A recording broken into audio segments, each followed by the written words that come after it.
بسم اللہ الرحمن الرحیم۔ السلام علیکم ورحمۃ اللہ وبرکاتہ۔ معزز سامعین و ناظرین، ہم آپ کو صحابہ کے جنگی معرکے اور کیسے صحابہ نے ملک شام کو فتح کیا وہ داستان سنانے جا رہے ہیں، لیکن ویڈیو دیکھنے سے پہلے ہم اپنے سامعین سے گزارش کرتے ہیں کہ ہمارے چینل کو سبسکرائب کریں اور گھنٹی کے بٹن کو دبائیں اور لائک اور شیئر کریں اور کمنٹس میں بتائیں کہ آپ کو ہمارے ویڈیو کیسے لگی۔ حضرت عمر بن خطاب رضی اللہ تعالیٰ عنہ نے حضرت ابو عبیدہ بن جراح رضی اللہ تعالیٰ عنہ کے نام حسب ذیل خط لکھا: میں نے تمہیں شام کا حاکم اور افواج اسلامیہ کا کمانڈر مقرر کیا اور خالد کو معزول والسلام۔ یہ خط آپ نے حضرت عبداللہ بن قرط کے سپرد کیا اور مسلمانوں کے معاملات کی طرف رجوع ہونے کی وجہ سے اپنے اوپر عیش و آرام حرام کر لیا اور زمام خلافت کو اپنے ہاتھ میں لیتے ہی اپنے تمام توجہ کو شام کی طرف پھیر دیے۔ حضرت عبداللہ بن سالم سقفی اپنے ثقہ اشخاص سے اس طرح روایت کرتے ہیں کہ جس شب میں حضرت ابو بکر صدیق رضی اللہ تعالیٰ عنہ نے اس جہان فانی سے عالم جادوانی کی طرف کوچ کیا، اسی رات کو حضرت عبد الرحمن بن عوف رضی اللہ تعالیٰ عنہ نے بعین ہی وہی خواب دیکھا جو اسی رات حضرت عمر رضی اللہ تعالیٰ عنہ کے سامنے جس وقت آپ سے بیعت کی جا رہی تھی بیان کیا گیا کہ گویا میں دمشق کو دیکھ رہا ہوں، مسلمان اس کے چاروں طرف ہے، مسلمانوں کے تکبیروں کی آواز میرے کانوں میں آ رہی ہے۔ جس وقت مسلمانوں نے تکبیروں کے نعرے لگا کر حملہ کیا تو میں نے دیکھا کہ قلعہ اور شہر پناہ کی دیواریں دست دی گئی اور ان کا نشان تک کہیں دکھلائی نہیں دیا۔ حضرت خالد بن ولید رضی اللہ تعالیٰ عنہ دمشق میں بزور شمشیر داخل ہوئے اور آپ کے سامنے جو آگ روشن تھی اس پر پانی پڑا اور وہ بجھ گئی۔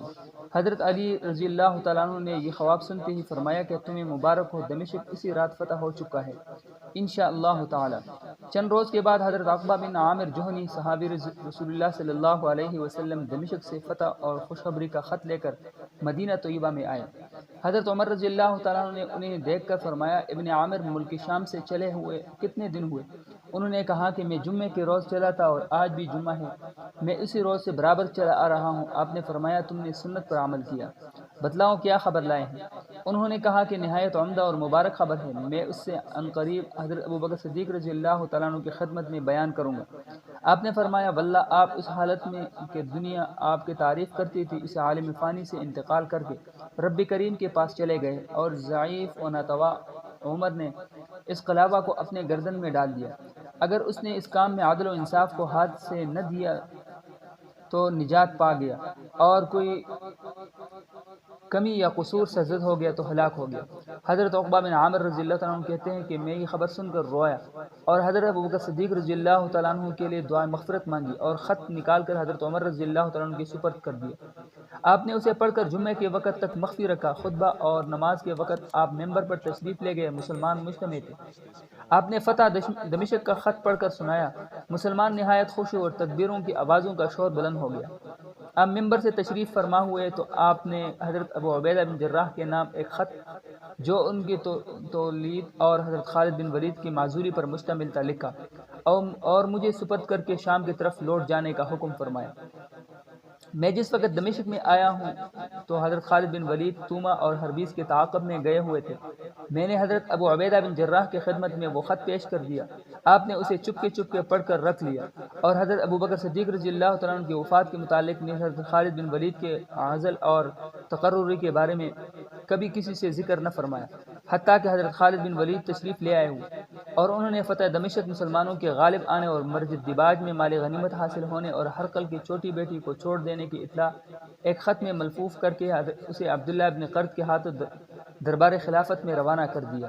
حضرت عبداللہ ابن قرط نے جس وقت یہ خط حضرت امیر المؤمنین عمر بن خطاب رضی اللہ تعالیٰ عنہ کی خدمت میں پیش کیا تو آپ کو سرنامہ کے یہ الفاظ پڑھ کر از طرف خالد بن ولید مخزومی بنام حضرت ابو بکر صدیق نہایت ناگوار گزرا اور جناب کا گندم گو کا رنگ سفید ہو گیا۔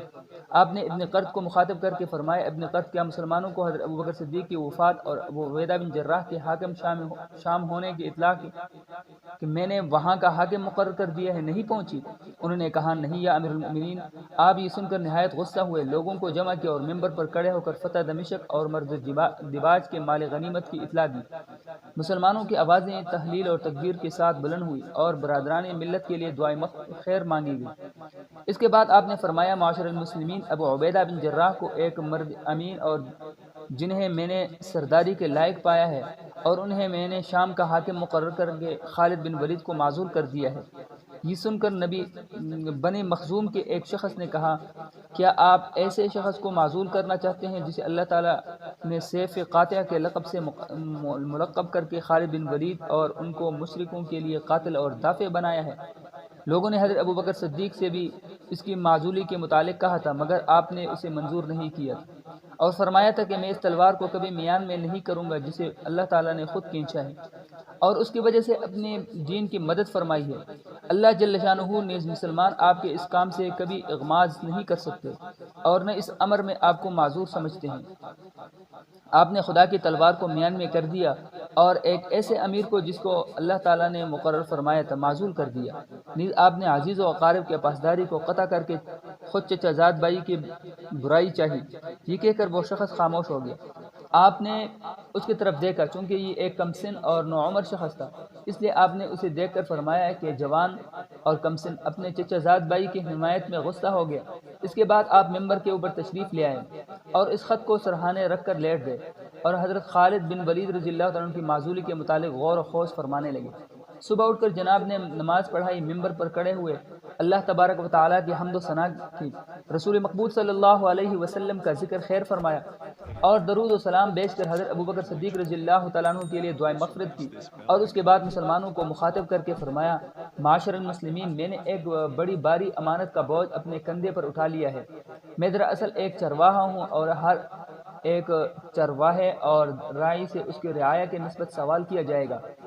اللہ تعالیٰ نے تمہارے ان تمام لوگوں کو جو اس شہر میں آباد ہے اصلاح، خیرخواہی اور امور معیشت میں نگہداشت اور تمام چیزیں جو تمہیں تمہارے پروردگار سے عطا ہوئی مجھے تفویض کر دی ہے، اور میں نے رسول مقبول صلی اللہ علیہ وسلم سے خود سنا ہے۔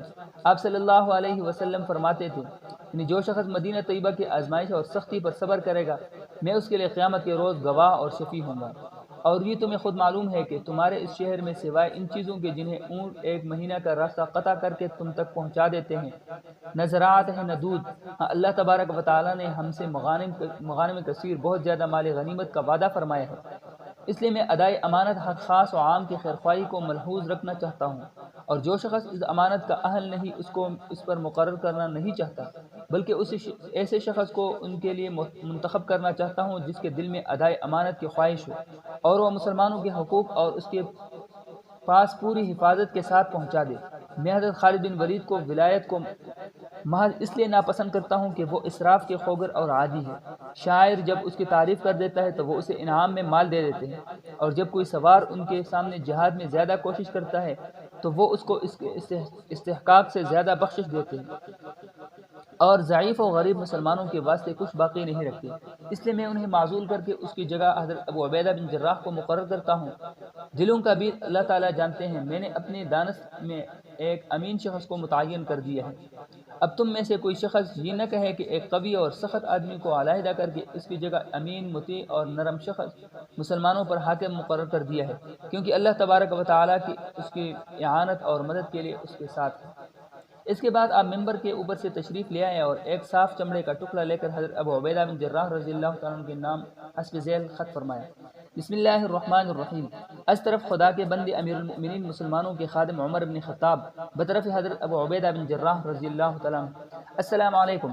میں اس ذات باری تعالیٰ کی حمد کرتا ہوں جس کے سوا کوئی معبود نہیں، اور اس کے نبی جناب محمد رسول اللہ صلی اللہ علیہ وسلم پر درود بھیجتا ہوں۔ میں نے تمہیں مسلمانوں کے امور میں معمور کیا ہے، تم اس میں کچھ شرم نہ کرو۔ خدائے بزرگ و برتر امر حق میں کسی چیز سے شرم نہیں کرتے۔ میں تمہیں اس ذات واحد سے جو ہمیشہ رہنے اور جس کے سوا ہر چیز فنا ہو جانے والی ہے، نیز جس نے تمہیں کفر سے نکال کر ایمان تک اور ضلالت سے علیحدہ کر کے ہدایت تک پہنچایا ہے، اس سے ڈرنے کی وصیت اور ہدایت کرتا ہوں۔ میں نے تمہیں حضرت خالد کے لشکر کا حاکم مقرر کر دیا ہے، تم انہیں امارت سے علیحدہ کر کے ان کا لشکر اپنے قبضہ میں لے لو۔ مسلمانوں کو مالی غنیمت کی امید میں ہلاکت کے اندر نہ ڈالو۔ بہت زیادہ لشکر کی طرف مسلمانوں کو یہ کہہ کر کہ مجھے تمہارے مدد اور غلبے کی امید ہے مت بھیجو، اور نصرت اور واصل تدبیر یقین اور خدا تعالیٰ کے اعتماد پر ہے۔ تعزیز نے مسلمانوں کو ہلاکت میں ڈالنے سے احتیاط رکھو۔ دنیا کی طرف سے اپنے دونوں آنکھیں بند اور اپنے دل کو اس کے رغبت سے پاک رکھو۔ تم سے پہلے امتیں جن طریقوں کی وجہ سے ہلاکت کے گڑھوں میں گر چکی ہے اور جن کا تم نے خود وہ غار دیکھ لیا اور ان کے خفیہ اور پوشیدہ باتوں سے آگاہ ہو گئے ہو۔ ان طریقوں سے بچو، تمہارے اور آخرت کے مابین ایک بہت باریک پردہ حائل ہے۔ تمہارے اسلاف وہاں پہنچ چکے ہیں اور تم بھی اس گھر سے جس کی تازگی اور نگہداشت مرجا چکی ہے عنقریب کوچ کرنے والے ہو۔ اس لیے تم لوگوں کو اس گھر سے اس سفر کی طرف پرہیزگاری اور تقوی کی زاد راہ کے ساتھ روانہ کرو، اور جہاں تک ممکن ہو سکے مسلمانوں کی حفاظت اور نگہداشت رکھو۔ جو تمہیں دمشق سے ہاتھ لگے ہیں اور جن کے متعلق تمہارا آپس میں زیادہ دیر تک جھگڑا ہوا ہے، وہ مسلمانوں کا حق ہے۔ سونا اور چاندی جو تمہیں وہاں سے دستیاب ہوئی ہے، اس میں خمس 5واں حصہ نکال کر باقی کی تقسیم ہو سکتی ہے۔ رہا تمہارا اور خالد کا دمشق کی فتح اور صلح کے متعلق جھگڑا، چونکہ وہاں کے حاکم اور امیر تم ہی ہو، اس لیے فتح صلح کے ساتھ ہوئی ہے، نہ تلوار کے زور سے۔ اگر تم نے صلح نامہ مرتب کرنے کے وقت غلہ کے بارے میں رومیوں کا حق تسلیم کر لیا تھا تو تمہیں انہیں یہ دے دینا چاہیے۔ والسلام ورحمۃ اللہ وبرکاتہ علیک وعلی جمیع المسلمین۔ حضرت خالد کا دشمنوں کے تعاقب میں مرج الدیباج تک جانا نفس کی مکاری ہے کہ اس نے اپنے مسلمانوں کے ناحق خون بہانے کی جرأت دلائی۔ حضرت خالد بن ولید مسلمانوں کے خون بہانے میں نہایت بے باک شخص ہے۔ ہرقل کی بیٹی کا گرفتاری کے بعد ہدیتاً دے دینا کام کی حدود سے تجاوز کر جانا ہے۔ چاہیے تھا کہ اس کے عوض میں بہت سا مال لے کر غریب اور ضعیف مسلمانوں پر تقسیم کر دیا جانا۔ والسلام۔ اسے ملفوظ کر کے آپ نے اس پر مہر فرمائی اور حضرت عامر بن ابو وقاص رضی اللہ تعالیٰ عنہ کو، جو حضرت سعد بن ابی وقاص رضی اللہ تعالیٰ عنہ کے بھائی تھے، بلا کر ان کے وہ خط سپر کر کے انہیں ہدایت فرمائی کہ تم دمشق پہنچ کر حضرت خالد بن ولید کو یہ خط دے دینا اور میری طرف سے انہیں حکم دے دینا کہ وہ تمام مسلمانوں کو اپنے پاس جمع کر لے۔ جس وقت تمام مسلمان اکٹھے ہو جائے تو تم خود اسے عامر خط پڑھ کر سنا دینا، اور حضرت ابو بکر صدیق رضی اللہ تعالیٰ عنہ کی وفات کی خبر سے سب کو اطلاع دے دینا۔ اس کے بعد آپ نے حضرت شداد بن اوس کو بلا کر اس سے مصافحہ کیا اور فرمایا کہ تم حضرت عامر کے ہمراہ شام کی طرف چلے جاؤ۔ جس وقت یہ خط پڑھے چکے تو تم لوگوں کو حکم کر دینا وہ تمہارے ہاتھ پر بیعت کرے، تاکہ تم سے بیعت کرنا مجھ سے بیعت کرنا ہو جائے۔ یہ سن کر یہ دونوں حضرات روانہ ہوئے، چلنے میں انتہا سے زیادہ کوشش کی اور آخرکار دمشق تک پہنچ گئے ہیں۔ یہاں حضرت ابو بکر صدیق رضی اللہ تعالیٰ عنہ کی خیریت اور ان کے احکام کے منتظر تھے۔ جس وقت یہ حضرات مسلمانوں کے کچھ فاصلے سے معلوم ہونے لگے تو مسلمان گردنیں ابار ابار کر ان کی طرف دیکھنے لگے۔ بعض لوگ پیش قدمی کے لیے دوڑے اور خوشی کے ساتھ ان کا خیر مقدم کیا۔ جس وقت یہ حضرات یہاں پہنچے تو حضرت خالد بن ولید کے خیمے میں سلام مسنون کے بعد قیام کیا۔ آپ نے حضرت ابو بکر صدیق رضی اللہ تعالیٰ عنہ خلیفہ رسول اللہ صلی اللہ علیہ وسلم کی خیریت دریافت کی۔ حضرت عامر بن ابی وقاص رضی اللہ تعالیٰ عنہ نے کہا کہ حضرت عمر خیریت سے ہے، ان کا میرے پاس ایک فرمان ہے۔ آپ نے حکم دے دیا کہ میں اسے مسلمانوں کو پڑھ کر سنا دوں، اس لیے آپ تمام مسلمانوں کو جمع ہو جانے کا حکم دے دیجیے۔ حضرت خالد بن ولید یہ سن کر فوراً کٹک گئے اور انہیں دربار خلافت کے معاملات میں شک پیدا ہو گیا۔ آپ نے مسلمانوں کو جمع کیا۔ حضرت عامر بن ابی وقاص کھڑے ہوئے اور انہوں نے حضرت عمر رضی اللہ تعالیٰ عنہ کا وہ فرمان پڑھنا شروع کیا۔ جس وقت آپ اس جملے پر پہنچے کہ حضرت ابو بکر صدیق رضی اللہ تعالیٰ عنہ کی وفات ہو گئی تو مسلمان دھاڑے مار مار کر رونے لگے۔ حضرت خالد نے روتے ہوئے فرمایا، اگر جناب حضرت ابو بکر صدیق رضی اللہ تعالیٰ عنہ اس دار فانی سے عالم بقا کی طرف تشریف لے گئے اور تخت خلافت جناب حضرت عمر رضی اللہ تعالیٰ عنہ کے سپرد ہو گیا تو ہمیں اس کی اطاعت بخوشی منظور ہے۔ واللہ حضرت ابو بکر کی خلافت اور حکومت سے مجھے دنیا میں کوئی محبوب چیز اور حضرت عمر کی ولایت اور خلافت سے دشمن کوئی شے نظر نہیں آتی تھی، مگر اب ان کی اطاعت اور انہوں نے جو احکام صادر فرمائے ہیں مجھے بخوشی منظور ہے۔ حضرت عامر نے تمام فرمان پڑھ کر جب سنا لیا تو چونکہ انہیں شداد بن اوس کے ہاتھ پر بیعت خلافت کرنے کا حکم ہے، اس لیے آپ کے ہاتھ پر حضرت عمر رضی اللہ تعالیٰ عنہ کی طرف سے 3 شعبان المعظم 13 ہجری کو بیعت ہو گئی۔